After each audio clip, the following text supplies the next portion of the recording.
Guys, Naturally Marked here. Welcome back to my channel. Today I want to talk to you guys about 3 things that can be causing your scalp to be dry like the desert. But first, before we get into this video, I see you see me, so I want to see you press subscribe so you can become part of the BAM fam. So this video is going to be really quick, but the first thing that can be causing your scalp to be dry is your environment. If you live in Arizona, if you live in Kansas, if you live in Houston, hot places, y'all. If you have your hair or your scalp exposed to the sun, like the direct sun, that can be causing your scalp or your hair to be really dry. I know we probably don't think about the environment being a really big part in our hair, but it can be a huge factor in if your hair flourish, breaks off, holds moisture. The weather outside can play a huge part in how your hair flourishes. It's like if you get your hair straightened, you're not going to go and get your hair straightened in the middle of a rainstorm. Like you're not going to go and straighten your hair when you know it's going to be the most humid, is that a word? When it's going to be really humid outside.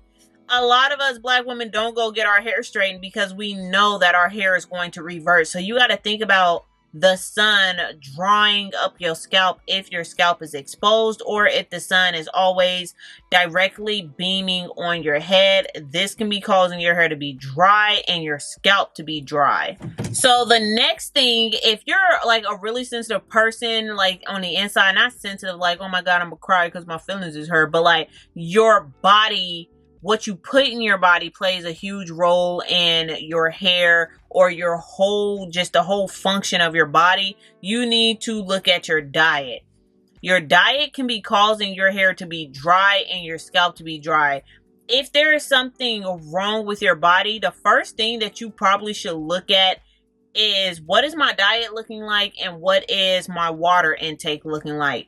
If you sit around drinking probably 4 or 5 cans of soda and you don't drink any water, you're probably drying up the inside of your body. So the inside of your body is trying to pull all the moisture and everything that it can to keep it functioning from the nasty little foods that you're putting in your body.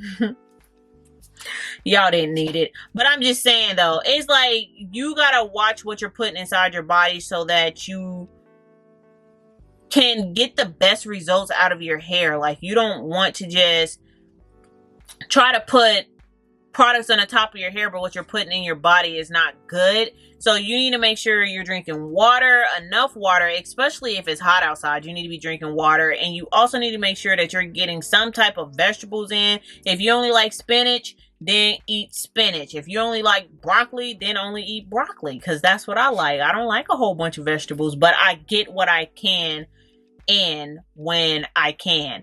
So the very last thing that can be causing your hair to be dry is hormones. You can be pregnant or your Eve could come. I call my period Eve, but praise the Lord Jesus, I ain't seen her in a long time since I had a baby.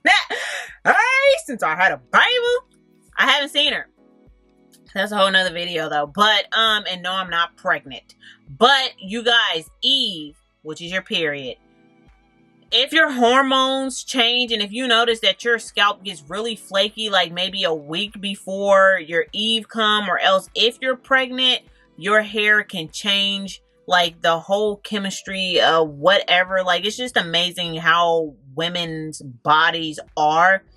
But hormones can make your hair dry. So if you notice, like I said, around that time of the month, either your skin kind of gets a little drier and your hair can get drier, like your scalp kind of gets a little flaky, just know, hey, around this time of the month, I need to add just a little bit more love to my hair. I need to do more banana mask or avocado mask, or I need to make sure that I'm like wrapping my hair up at night or doing everything that I can to protect my hair at this vulnerable time. So just pretty much listening to your body and listening to your hair and what your body is making your hair respond to. I hope that makes sense. But just make sure you're listening to your body, because your hair is a part of your body, and what you're putting on your body can be affecting your scalp being dry like that. So I really hope this video helped you guys, and if it did, please give me a thumbs up and leave comments down below. And thank you guys so much for watching. Bye.